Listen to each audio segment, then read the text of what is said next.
Coronavirus fears move stocks towards the worst week since the financial crisis. So what is the key to navigating this sell-off? Well, joining me today, a very special guest, legendary investor, Jim Rogers. Jim, this does not happen often that we are in the same room. You're exactly right. It's been a few years. I'm delighted. And what a day to be in the studio, a market sell-off here, and obviously with all your wisdom and advice, what should investors be doing here? Well, they probably should be buying. I know it's attributed to the virus, but remember, the virus has been around for 3 months now, and the virus has been spreading a lot of places. If you ask me what's going on, the market got overbought. The market went up 15 or 20% with virtually no down days, got overbought, and now we're having a sell-off. Of course, whenever there's a sell-off, journalists find a reason. They always have to have a reason. They can't just say, oh, it was overbought. So here we have a reason. But it's also important to keep in mind, Jim, and maybe you disagree or agree, that just because the stock market is down is not a reflection of the economy necessarily. No. The market fluctuates all the time. I'm not the first to know that. You're not the first to know that. No, we've had many fluctuations. This one is a severe one, but the run-up was a severe one as well. Jim, you're in New York today. I know you're based in Singapore. Can you give us insights as to, what we're getting from the news we're getting from Asia? Is it correct? Is it trustworthy? Well, what's the situation really like? I will tell you, there's such panic here in the West, if I can put it that way. Everybody's scared. I'm on a couple of boards. They don't want me to come to the meetings. They want me to sit in another room. They're like, have you been in quarantine for 12 days? Yes, it's amazing. See, I have no fear, and I'm pregnant. Good for you. There's no reason for you to have any fear. That's the point I'm trying to make. So far this year in America, something like 20 or 30,000 people have died of the flu. I don't see anybody panicking here, running around because of the flu. 2,000 or 3,000 people have died of this particular flu.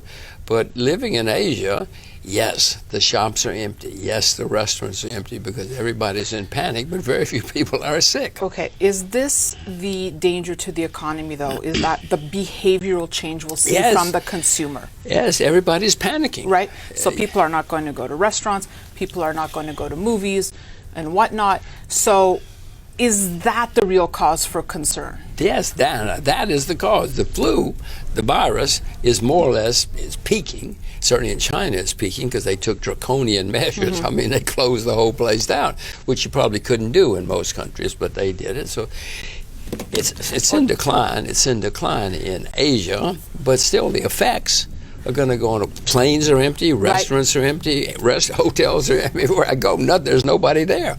So it's having an effect. So will we have a global recession because of it?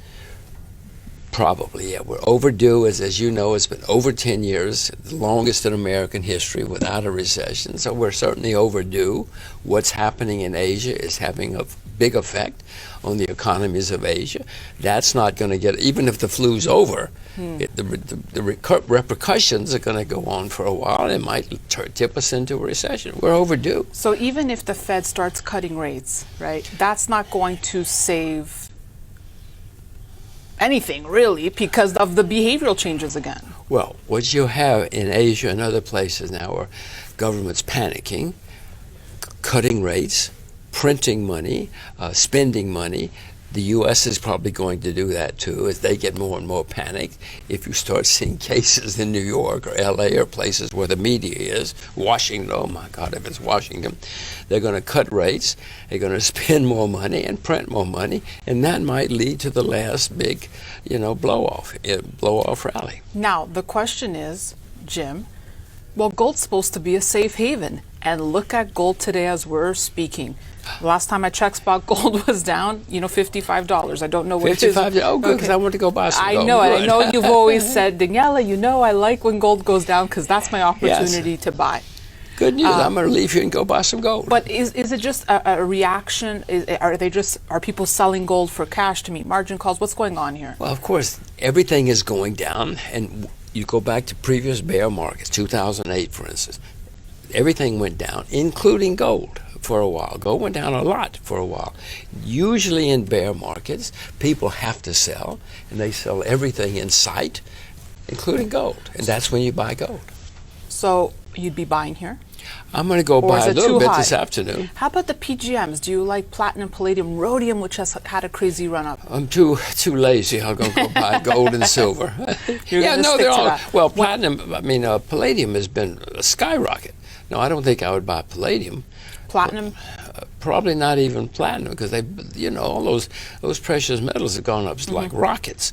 Amazing. I don't think I've ever seen, well, silver back once or twice, but you rarely see this kind of move in anything, much less precious metals. So I don't think I'll buy them. You buy them. Kitco can buy them. I'm saving for the twins, Jim. Let me ask you said you would be buying, equities here. What companies in particular? Like insurance companies, perhaps, or no? Who do you like? I would buy Asia, because Asia is down the most. America's down 14%. That's a big deal. But China's down like 60% from its all-time high. Japan. No, I would probably buy airlines in Asia, because they have been decimated.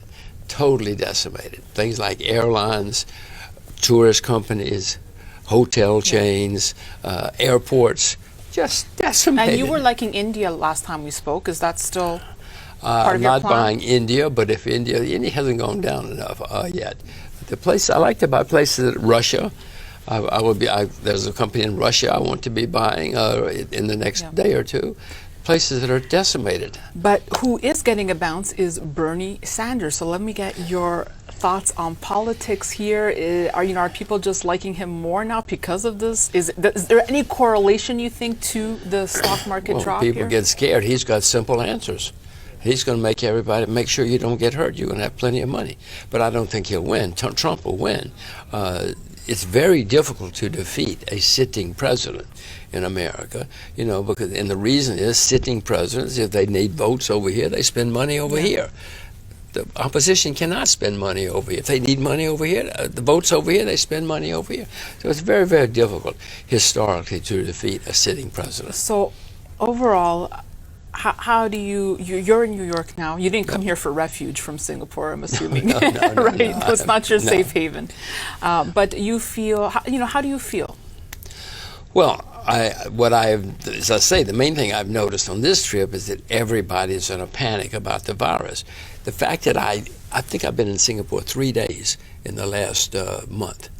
But people know you live in Singapore. You must be, oh my God, don't come close to me. Don't come to the meeting. I'm here for board meetings. Don't come to the meetings. Phone in.